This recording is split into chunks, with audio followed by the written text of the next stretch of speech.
percentage impedance will be different for different student. Now, actually, you have studied transformer, single phase transformer. Now, the design problem is related to that is your rating of the transformer is given, and here say a specified percentage impedance. In some problems, some other parameters might have been specified. Now you have to decide the dimension of the transformer. So where do you start from? Now, first thing, the window dimension. Now, what is the window? Window is the for the code type transformer.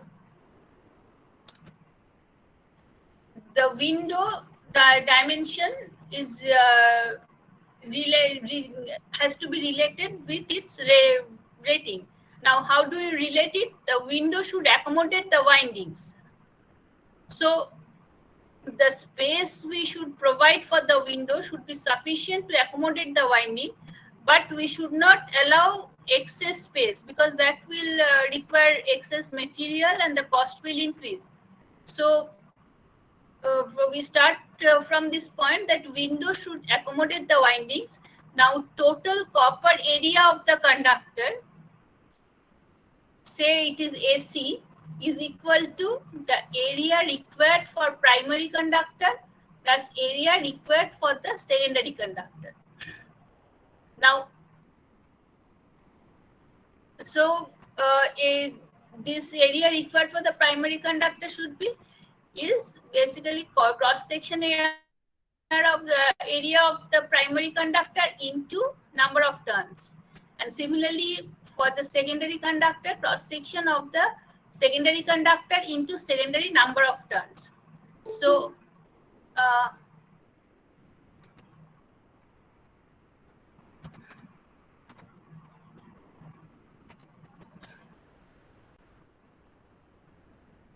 it is AP, TP. AP is the cross section of the primary conductor into number of turns of primary, cross section of the secondary conductor into number of turns of the secondary.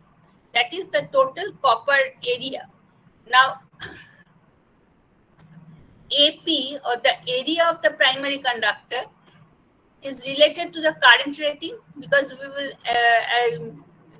particular current density is allowed. If we, depending on the material, if we exceed that, then the temperature rise will be very high. So the area is of the primary conductor is primary current divided by delta, where delta is the current density, and similarly AS is AS by delta. So AC is APTP plus ASTS. So replacing, we will get IP by delta into TP plus IS by delta into TS. So IPTP plus ISTS by delta. Now, what is IPTP? That is the primary current into primary turn. So this is ampere turn, AT, and this is IS into TS. So this is AT. We know for transformer, the magnetizing ampere turns is very small. So the primary and secondary ampere turns are for practical purposes taken equal. So it is equal to twice AT by delta. Taking IP into TP is equal to IS into TS is equal to AT.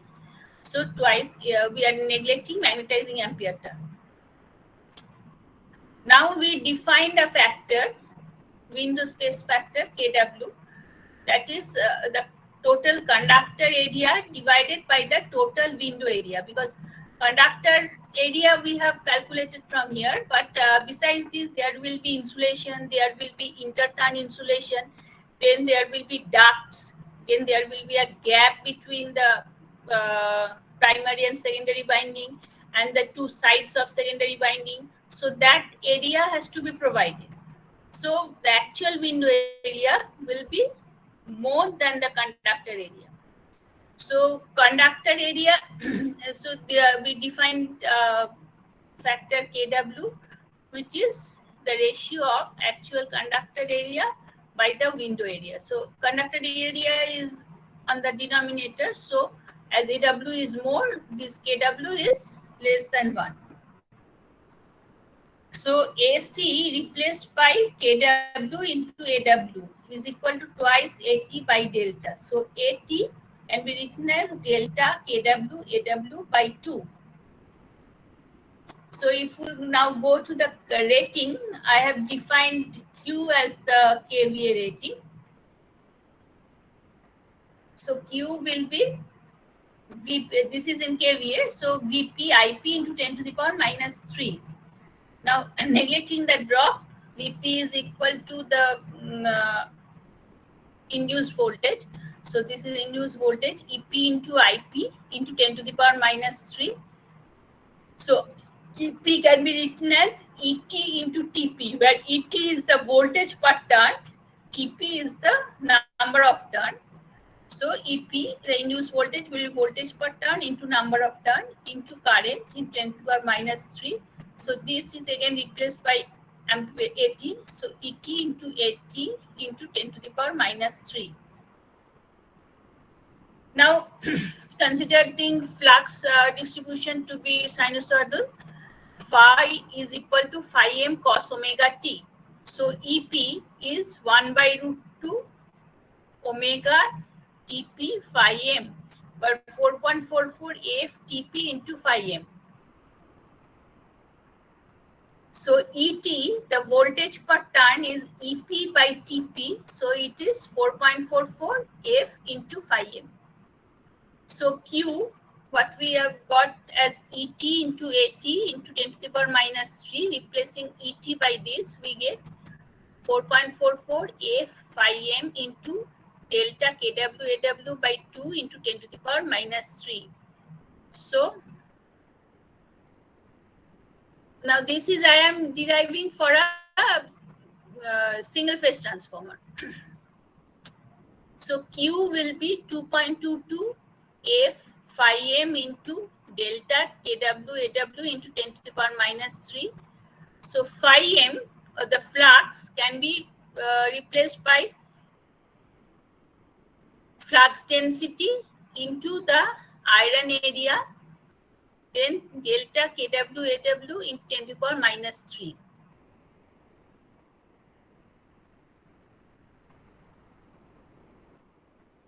Now phi m by AT is constant for a given type, service and method of construction. That is, phi m actually indicate magnetic loading and AT the electrical loading. So this ratio depends on the type of the transformer, in which service, that is where this is transformer or distribution transformer. Type means whether or shade type or single phase, for three phase say 3 limb or 5 limb. So for different types of construction, that phi m by AT ratio is different. So if we, in this equation, AT, if we replace by phi m by R, so this becomes 4.44 phi m square F by R into 10 to the power minus 3.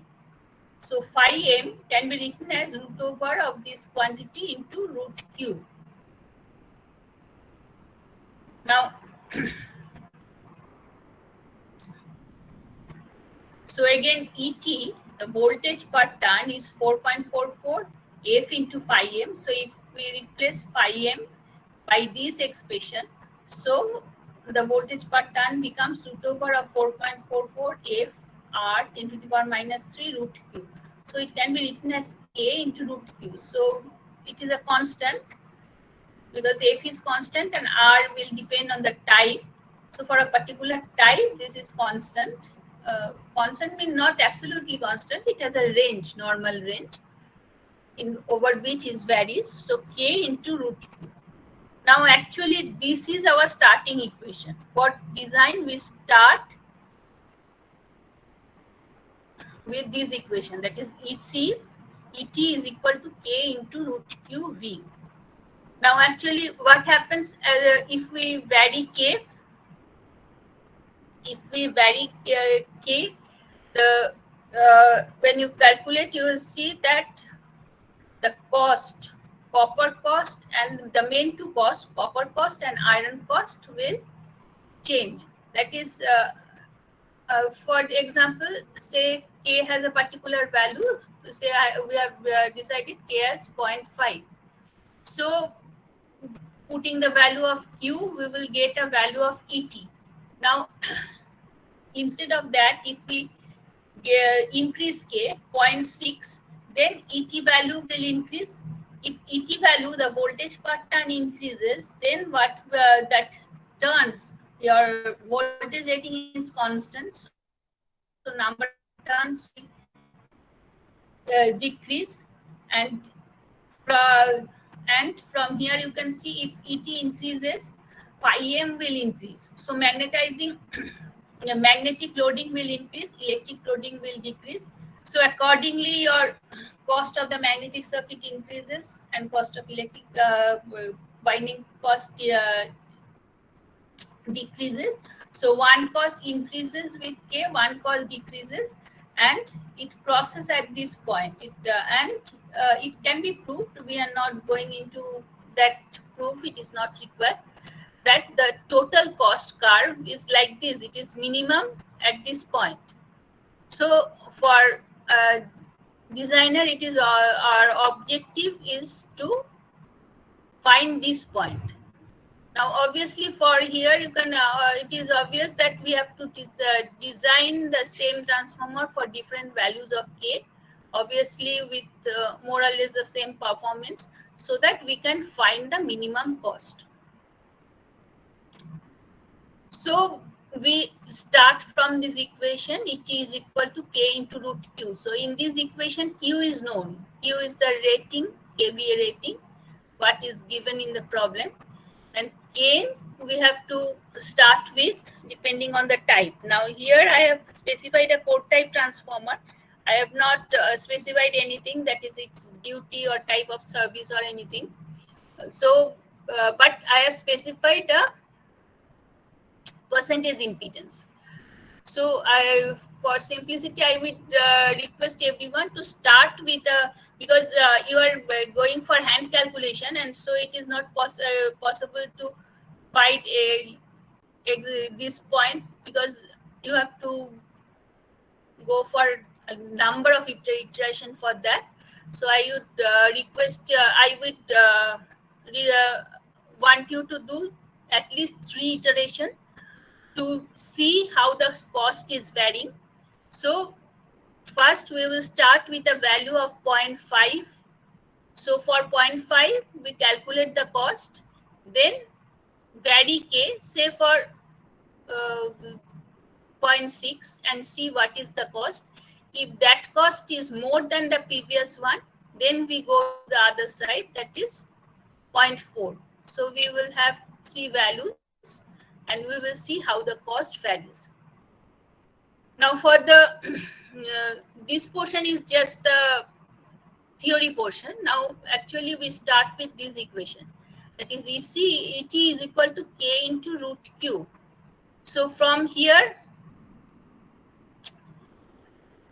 your number LV, we start our design from the LV side, because LV will be on the inner side. So LV B is the LV voltage rating that is given in kV. So LV number of turns will be B into 10 to the power 3 by ET. Now, as it is a single phase transformer, and in single phase core type transformer, we put half the turns on one limb and half on the other limb. So the number of times, we want the construction to be symmetrical. So the number of turns should be rounded off to nearest even integer. So number of turns will rounded off to nearest even integer NLV. So this is a near even integer. So when we round off this number of turns, that means the value of ET we have started with has slightly changed. So ET, we calculate the ET modified, because this is the value we want. This is fixed. So the voltage divided by the number of turns will give you ET modified. So this ET modified is equal to 4.44 phi m into F. So phi m, the flux will be ET modified by 4.44 into F Weber.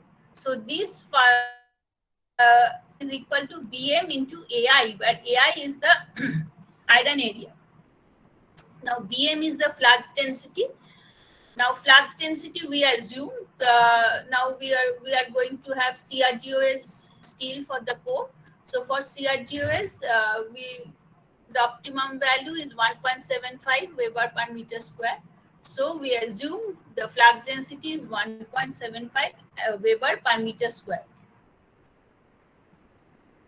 So the iron area AI I have indicated is the net iron area. That will be flux divided by the flux density in meter square. Now this it is laminated. The core is laminated, and every lamination has a thin layer of insulation on both sides, however thin it might be. So it has a stacking factor because this insulation will take some space. So stacking factor is defined as net iron area divided by the gross iron area. Gross iron area is the area of the net iron area plus area of the insulation. Now for CRGOS lamination, it is very thin. So the stacking factor is 0.97. So we have got the net iron area here. So that divided by the stacking factor will give you gross iron area. Now, once we have got gross iron area, then our number of steps, what are the number of steps of the core, that will depend on the gross iron area. As the area increases, so number of steps will increase. So, say for this is a very small one. So 1 means that is a square core. Then it is 2, 3, and so on. So for larger one, it will have larger, and for larger cores, you see, we have to provide duct in the core. Otherwise, there will be hotspot generated. Now, if we assume that the core circle diameter is d,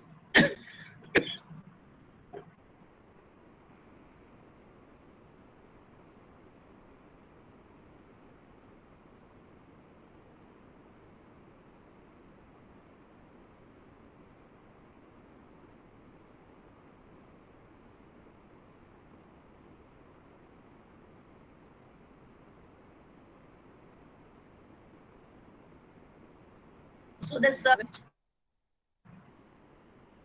908. This is basically percentage fix. We have 90.5%. The rest, the oil will flow. There will be gaps. Now, your d squared is 4 Ag by 4 pi r. So d is root over of 4 by pi Ag by r meter. So we know Ag, we have decided on the value of r. So now we know the core circle diameter. Now this figure again has to be rounded off. It is rounded off to nearest multiple of 5 millimeter. Say if you get a value of 292, say, then you can round off to either 295 or 290. Now, in both the cases, if you go for 295, that means you are going for a higher diameter. So when you calculate back, you will see your recalculated actual flux density will be slightly less than 1.75. And if you go for 290, then when you calculate back, you will see that your flux density has increased slightly than 1.75. So that depends on the designer how you select it. Now let us see how we calculate the dimension of the step. Now for this, I have taken an example of a 4-step core. 4-step core means this is a figure. 4-step means in one half cycle there will be 4 steps. 1, 2, 3, 4 steps. Okay. Now, this is the first step. So we have to distribute two dimension. This is A1, this is B1. Now, this A1, for the first step, is equal to D minus 5 millimeter. D is the core circle diameter, which we have rounded off to multiple of 5. That minus 5 millimeter will be A1. So now we have A1, and our objective is that our stepped course should approximate a circle. For that, we want all these. This figure is not exact because this is a hand drawn figure. So actually, these points should lie on the course circle. Okay. So this point actually should be on this here.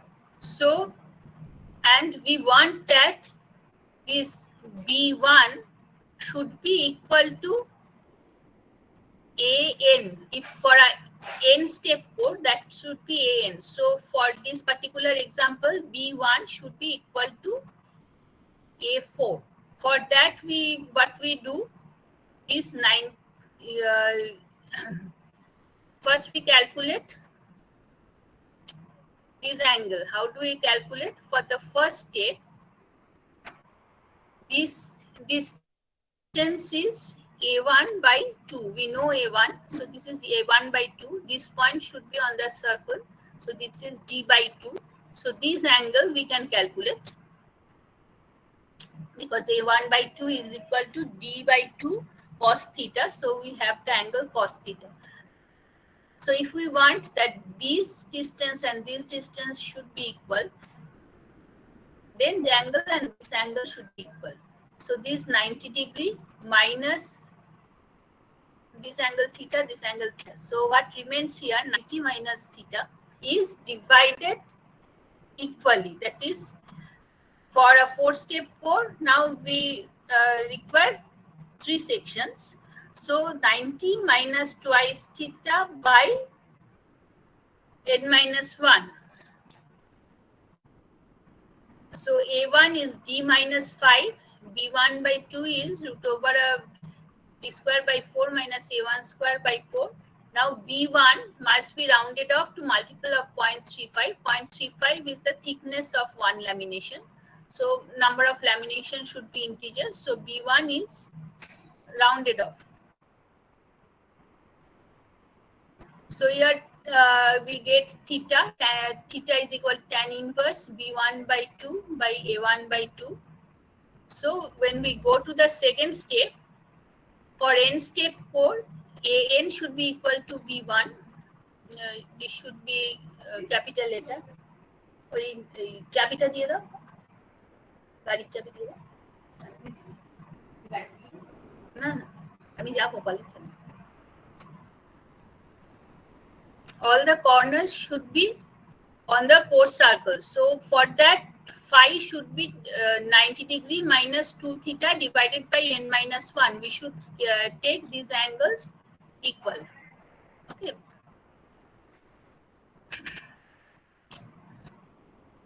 So phi is, for this 4-step core, 90 degree minus 2 theta by 4 minus 1. So A2 is equal to, for A2 for this one, this point actually should be on the circle. So for A2 we will have D by 2 cos theta plus phi will be up to this, that is A2 by 2, that into 2. So we will have 2 into D by 2 cos theta plus phi. And similarly B2 we can get B2 will be this one. So D by 2 sine of theta plus phi, that will be this one, total distance, minus B1 by 2. that will give you B2. Similarly, we can get the third step. Third step, the angle will be same equation. Angle will be theta plus phi. And here we will so we must subtract B1 by 2 plus B2. Now on each and every step, all B's has to be rounded off to 0.35. And always take the rounded off value. That is, here we should take the rounded off final value of B1. Similarly, here we should take all the rounded off values of B1 and B2. Always take the final value, whatever changes we have made. So similarly, we can go for the fourth step. A4 will be 2d by 2 cos of theta plus 3 phi. So B4 will be this one. So now we have got all the dimensions. So AG modified, that is the actual gross iron area, will be A1 B1 plus 2 into A2 B2 up to, if we have n steps, it will be up to AN BN. So from here, because the first one A1 into B1, and this is A2 into B2 into 2, A3 into B3 into 2, A4 into B4 into 2. So that is the total gross iron area. So our actual modified iron area, AI modified, is equal to 0.97 into AG modified. BM actual, now that our area what we have started with has changed. So our BM, what we have assumed, will change. So BM actual will be phi m by AI modified. Now, when you came back to this point, that the actual value, we have started with 1.75. So the actual or modified value should lie between 1.7 to 1.8 Weber per meter square. If it does not, then we have to just readjust the values to get this BM within this. Because if BM is less than this, that means we are using too much of iron, cost will increase. And if BM is more than that, there will be more iron loss, efficiency will be less. So from here, we have to go to the window dimension. So now we have BM value, we have AI value, all calculated modified value, not the starting values. So putting this in this equation, Q is known, what is unknown is AW, and KW we have to assume.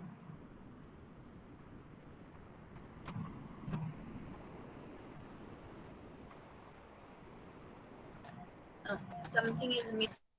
The actual equation was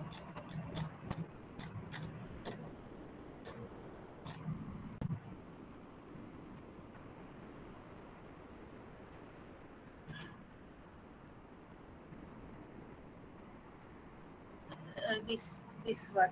So delta what?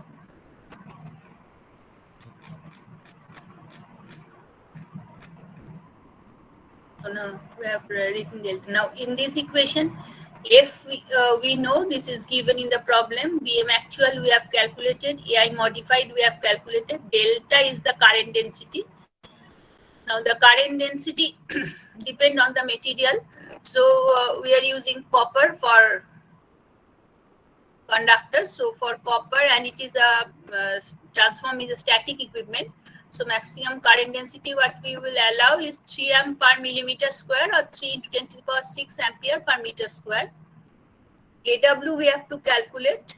Now instead of copper, if we have aluminium, it will be 2 amp per millimeter square. And KW is also unknown. KW we have to start with a value, assuming a value. Now what is the value of KW? This is the empirical relationship.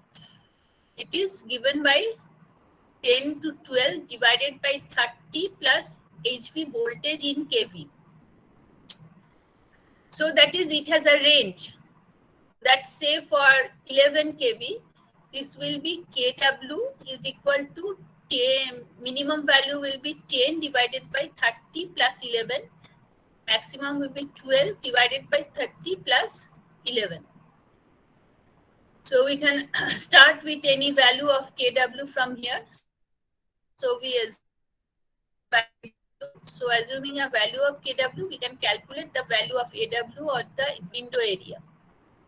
So we will get from this equation, this window area will be in meter square. Now the window has a width and a height. Now height to width ratio is 2.5 to 3.5 is the normal. Might be we can go on this side slightly higher.